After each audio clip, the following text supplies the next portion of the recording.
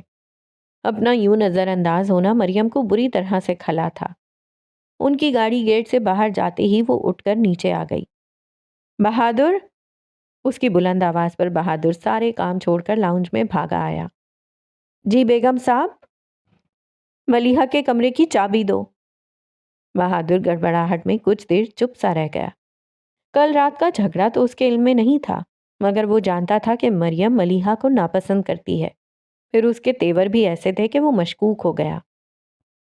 میرے پاس تو نہیں ہے، صاحب کے پاس ہوتی ہے، آپ ان سے مانگ لیں۔ وہ سوچ کر بول رہا تھا، وہ کوئی ڈپلیکیٹ چابی تو ہوگی۔ ضرور ہوگی بیگم صاحب، پر ہمیں نہیں معلوم۔ اس بار وہ پر اعتماد تھا۔ مریم کو یقین کرنا پڑا۔ اس نے سوچا تھا ملیحہ کے کمرے کو تہس نہس کر دے گی، مگر چابیاں نہ پا کر اس پر جھنجھلاہٹ سوار ہو گئی۔ سامنے دیوار پر لگی تصویروں پر نظر پڑی تو وہ جنونی انداز میں آگے بڑھی، پھر ہر اس فریم کو اتار کر پھینکنے لگی جس میں ملیحہ نظر آ رہی تھی۔ یہ آپ کیا کر رہی ہیں بیگم صاحب؟ بہادر گھبرا کر بولا۔ پل بھر کو ہاتھ روک کر اس نے پلٹ کر دیکھا، پھر گھبراہٹ بھری آواز میں بولی، ملیحہ کا نام اس گھر کی دیواروں سے کھرچ کر مٹا رہی ہوں، اور ہاتھ میں پکڑا فریم سامنے دیوار پر دے مارا۔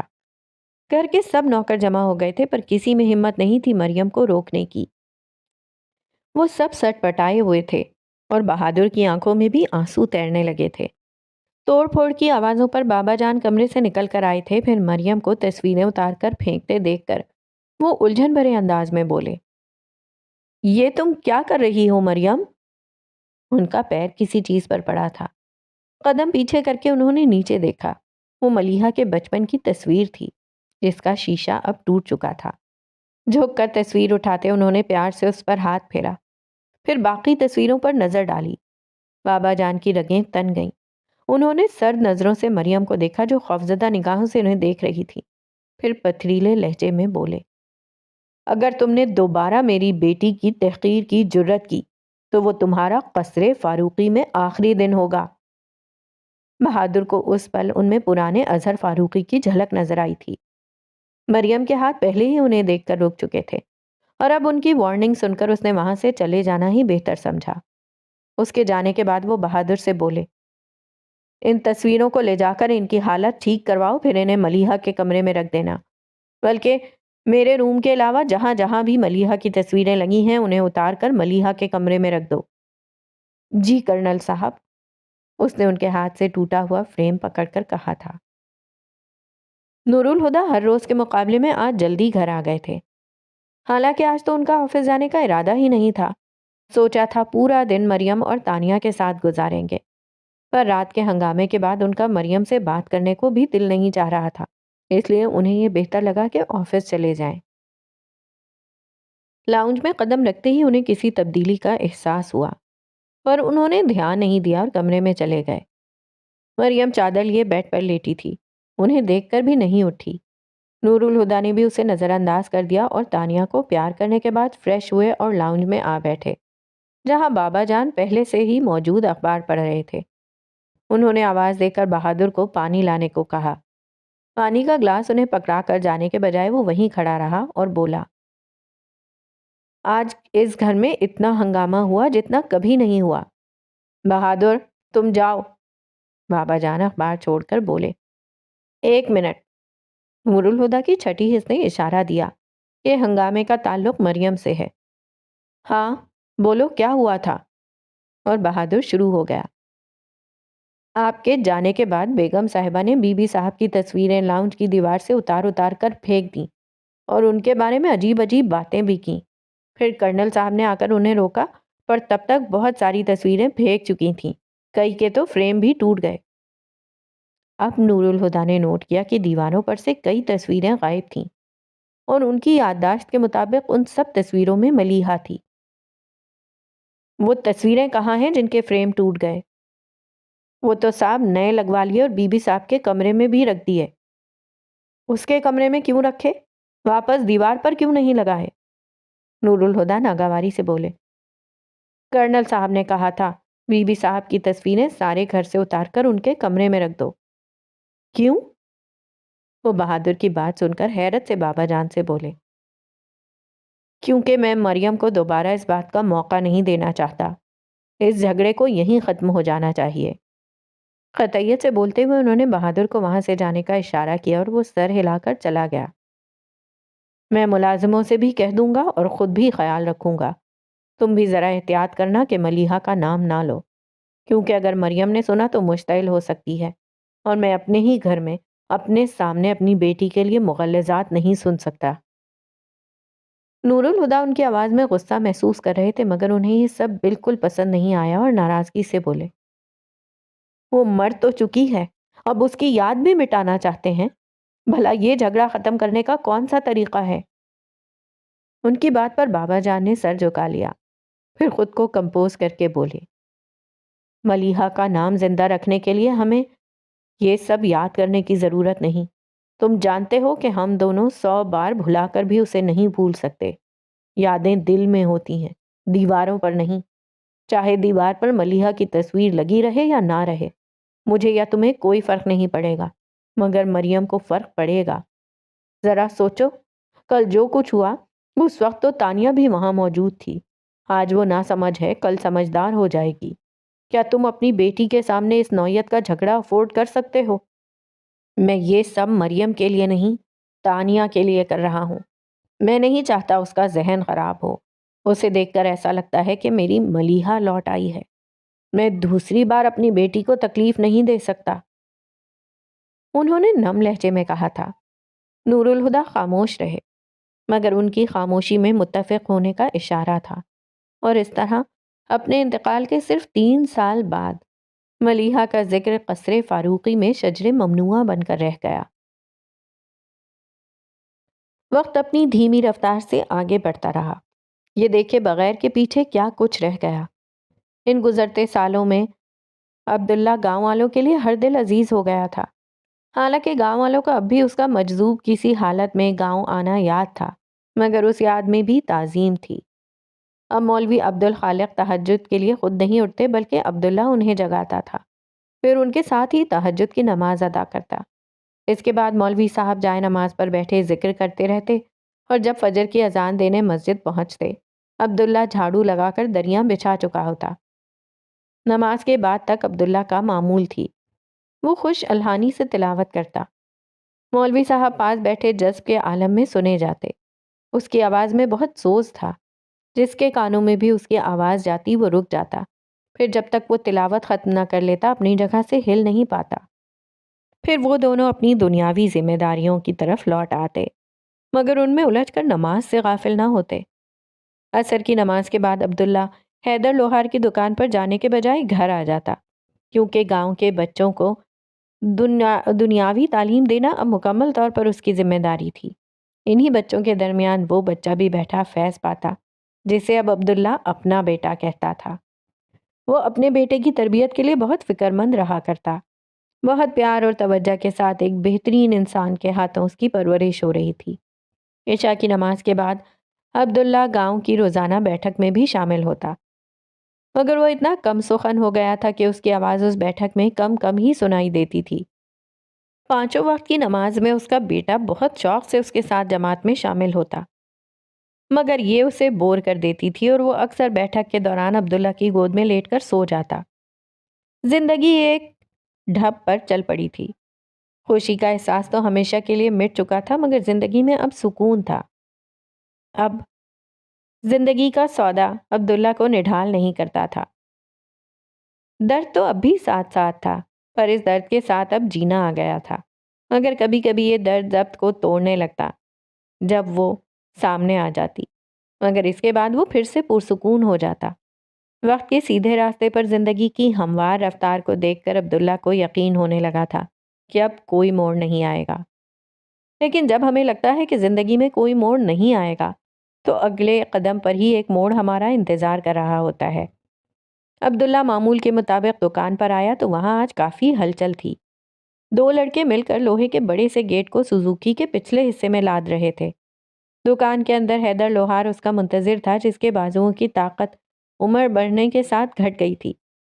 آجا پتر، تیرا ہی انتظار ہے۔ وہ عبداللہ کو دیکھ کر بولے، چودھری نواز نے گیٹ اٹھانے کے لیے بندے بھیجے ہیں، تو ان کے ساتھ جا اور گیٹ اپنے ہاتھوں سے لگا کر آنا۔ منور کے ہاتھ میں ہتھوڑی نہ دینا، یہ تو دیوار ہی توڑ دے گا۔ عبداللہ مسکرا کر سر ہلاتا باہر آ گیا۔ گیٹ لادا جا چکا تھا۔ وہ سوزوکی کے پچھلے حصے میں چڑھ کر بیٹھ گیا۔ سوزوکی چل پڑی تو منور خوش آمدی لہجے میں بولا، ماسٹر جی، آج تو ابا ساتھ نہیں، گیٹ میں لگا لوں؟ نہیں۔ عبداللہ کی بات پر وہ خفگی سے بولا، یہ کیا ماسٹر جی، کام کروں گا نہیں تو سیکھوں گا کیسے؟ عبداللہ نے مسکرا کر اس کا چہرہ دیکھا جو نوعمر لڑکے سے جوان مرد بن چکا تھا، مگر اس کا لاؤبالی پن اب بھی وہی تھا۔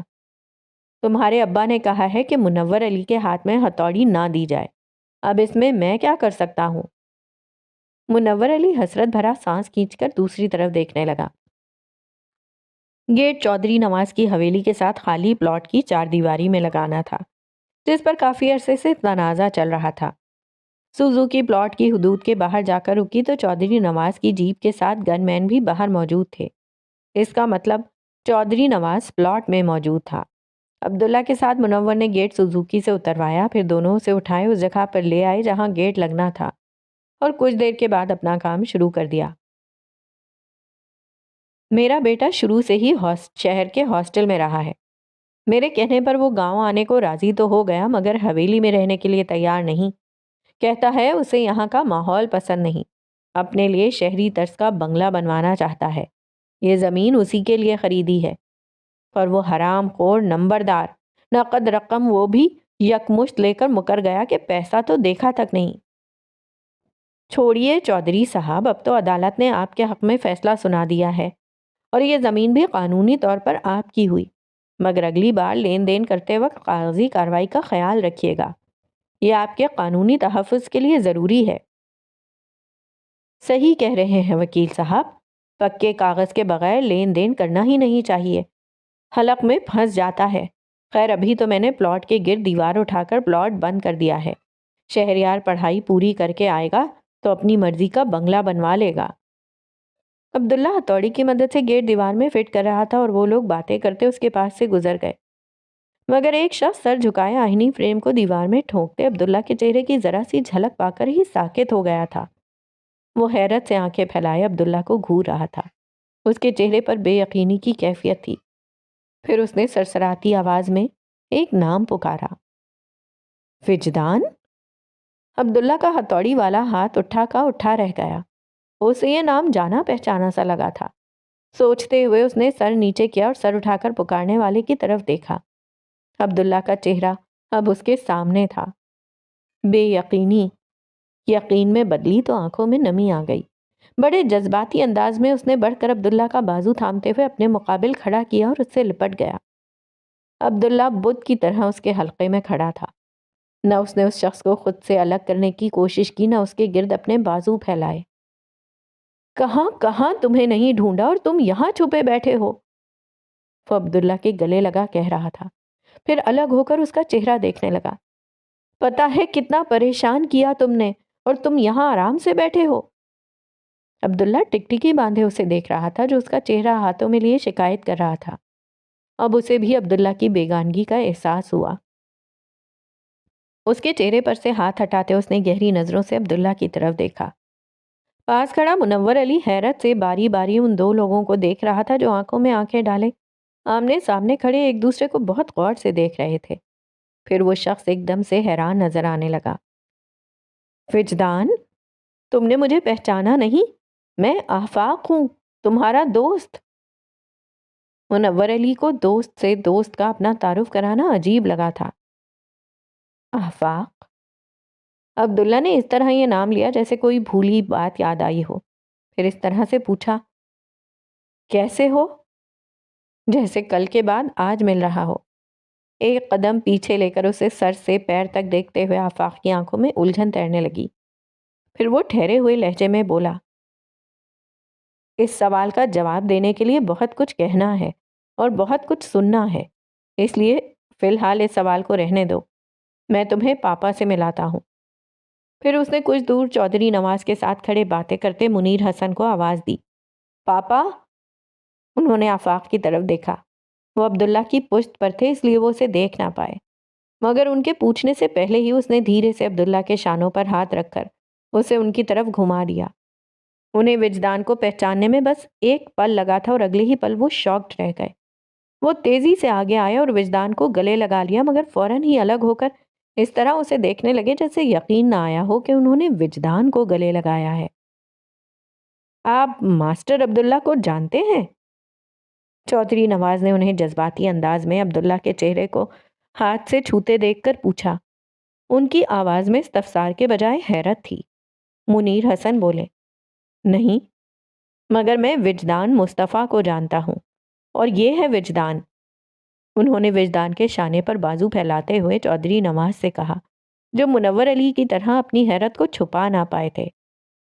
آپ کو غلط فہمی ہوئی ہے، یہ ماسٹر عبداللہ ہے، مولوی عبدالخالق کا۔ کیوں پرسوچ انداز میں بات ادھوری چھوڑ کر چپ ہو گئے جیسے سوچ رہے ہوں۔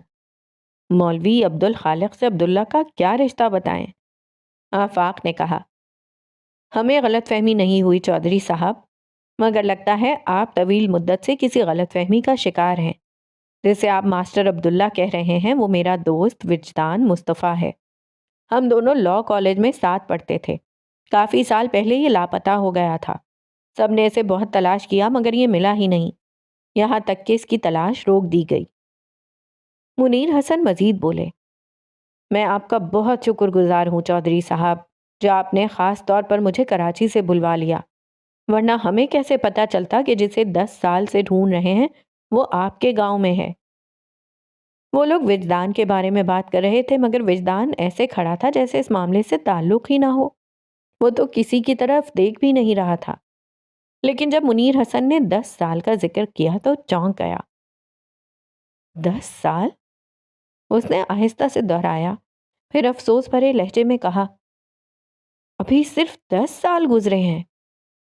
منیر حسن اسے دیکھ کر بولے، صرف 10 سال نہیں کہو وجدان، 10 سال کہو۔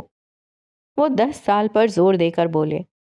آفاق باتیں کرنے کو بےتاب ہو رہا تھا، فوراً منیر حسن سے بولا، پاپا باقی باتیں وجدان کے گھر چل کر کریں گے، چلو وجدان۔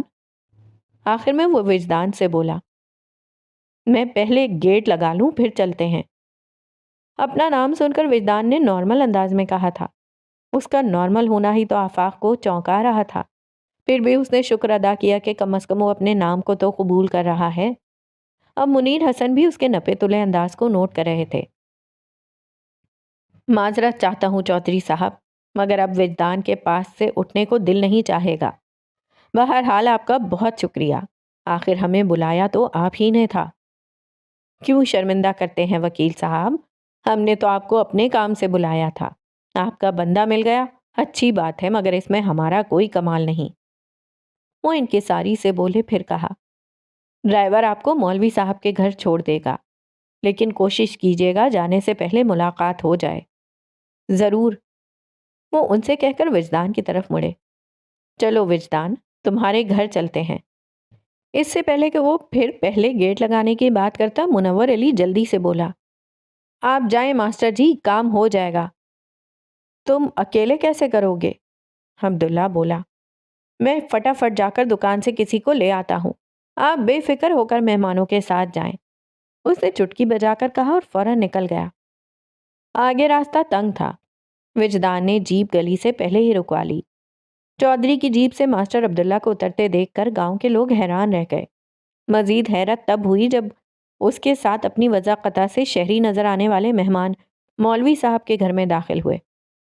ملانی جی صحن میں چارپائی پر بیٹھیں دوپہر کے کھانے کے لیے سبزی کاٹ رہی تھیں۔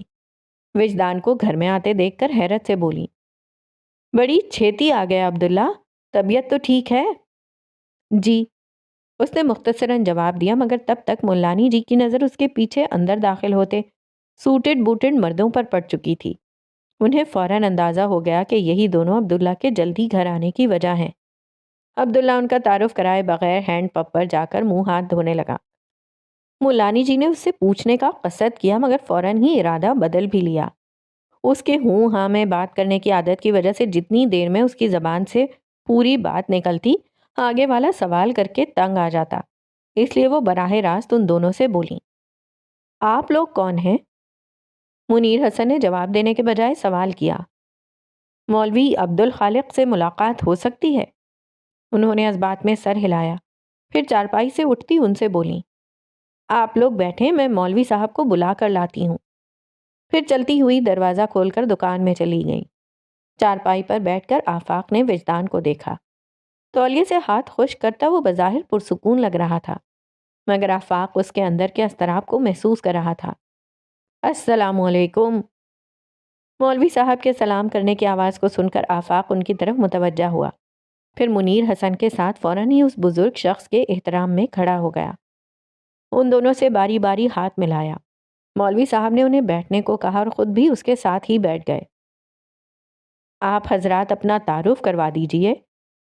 وہ دونوں سوچ ہی رہے تھے کہ کہاں سے بات شروع کریں کہ مولوی صاحب نے ان کی مشکل آسان کر دی۔ آفاق نے منیر حسن کی طرف دیکھا، پھر مولوی عبدالخالق کو دیکھ کر بولا، یہ میرے والد ہیں، ایڈوکیٹ منیر حسن، اور میرا نام آفاق ہے۔ میں وجدان کا پرانا دوست ہوں۔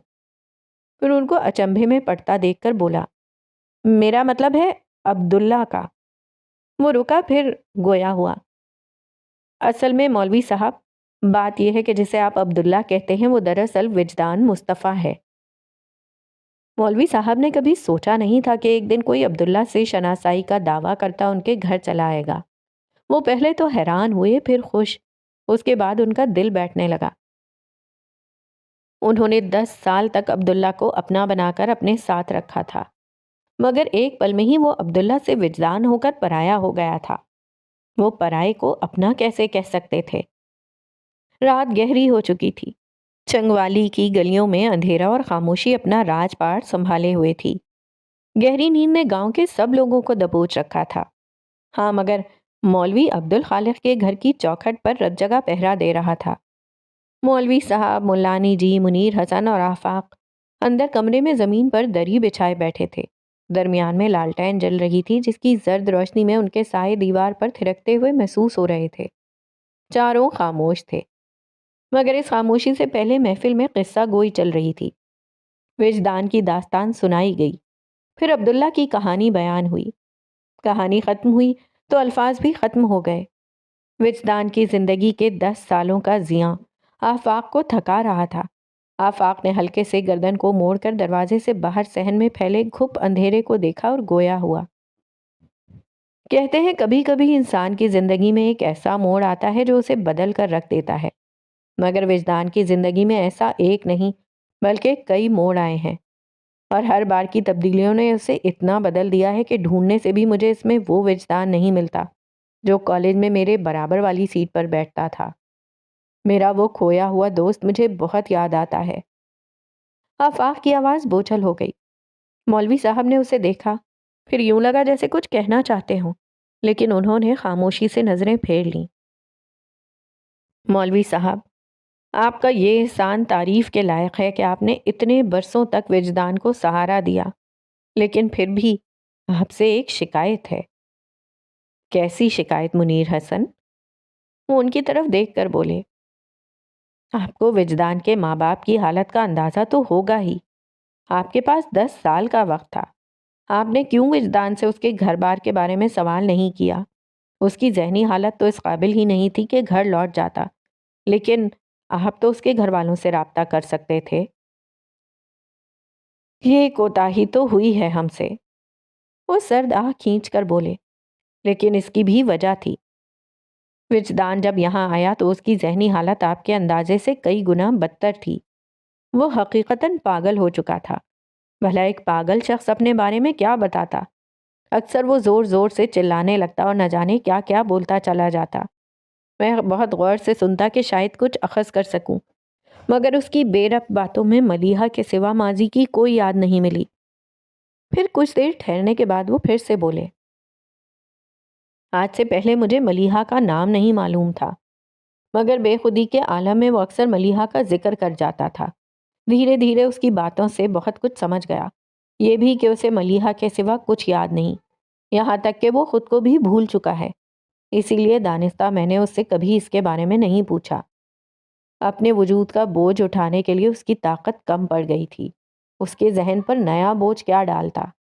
ڈر لگتا تھا کہ ساز کے تار کی طرح اس کے اعصاب آخری حد تک تنے ہوئے ہیں، کہیں ہاتھ لگانے سے ٹوٹ نہ جائیں۔ بھرے گلاس کو ٹھیس پہنچانا عقل مندی نہیں۔ پھر اب تو وہ خود میں سمٹ گیا ہے۔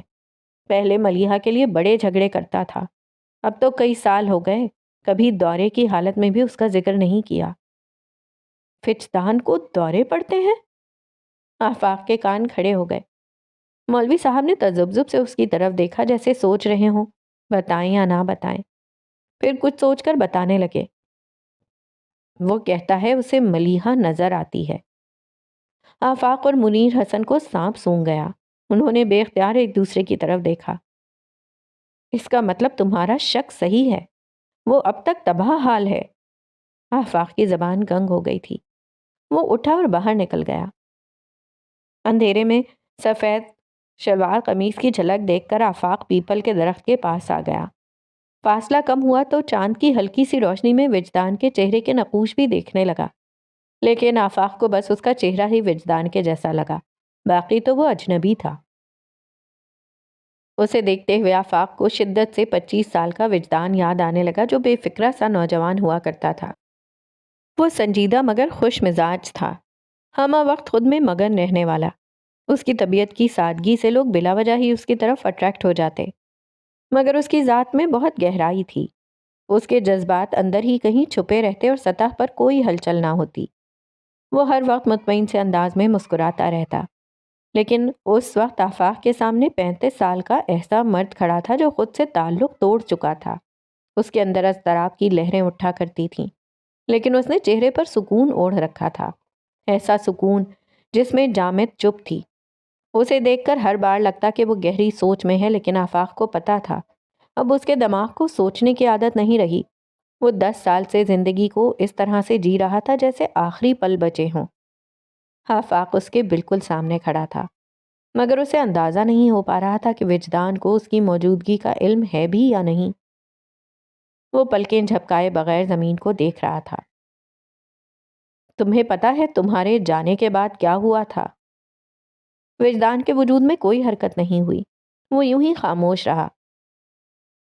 جس طرح تمہیں ڈھونڈا ہے، اگر دریا میں سے سوئی تلاش کرتے تو شاید وہ بھی مل جاتی، لیکن تم نہیں ملے۔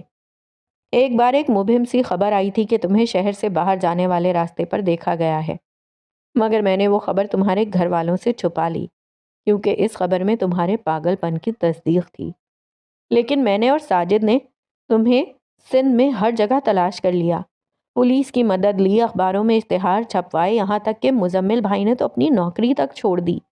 3 سال وہ تمہاری تلاش میں در بدر بھٹکے ہیں، وہ تو افغانستان کے بارڈر تک ہو آیا ہے۔ پھر جیسے جیسے تمہارے ملنے کی امید کم ہوتی گئی، ان کی ہمت بھی جواب دے گئی۔ انکل تو پہلے ہی ان کے آسرے پر تھے، بالکل ہی ڈھہ گئے۔ آنٹی کو ہمیشہ یہ گلٹ پریشان کرتا رہا کہ تم ان سے ناراض ہو کر چلے گئے۔ میں انہیں کبھی ملیحہ کے انتقال کے بارے میں بتانے کی ہمت نہیں کر سکا، ڈرتا تھا کہیں وہ سچ مچ نہ مر جائیں۔ پھر لمبی خاموشی کے بعد پوچھنے لگا، کیا ہم تمہیں کبھی یاد نہیں آئے؟ وجدان نے آہستہ سے سر دائیں بائیں گھما کر انکار میں جواب دے دیا۔ کمال ہے۔ آفاق کو غصہ آ گیا۔ ہم نے وہاں اپنی زندگیاں حرام کر لیں اور تم یہاں عبداللہ بنے آرام سے جی رہے ہو۔ میں آرام سے نہیں ہوں آفاق۔ آفاق کو اس کے چہرے کے تاثرات کا تو اندھیرے کی وجہ سے ٹھیک اندازہ نہیں ہوا، مگر یہ کہتے ہوئے اس کی آواز کا ٹھہراؤ آفاق کو سوئی کی طرح چبھا تھا۔ بے اختیار اسے گلے سے لگا کر تھپکتے ہوئے آفاق کہنے لگا، سب ٹھیک ہو جائے گا وجدان، تم فکر مت کرو۔ آفاق کی آنکھیں پرنم تھیں۔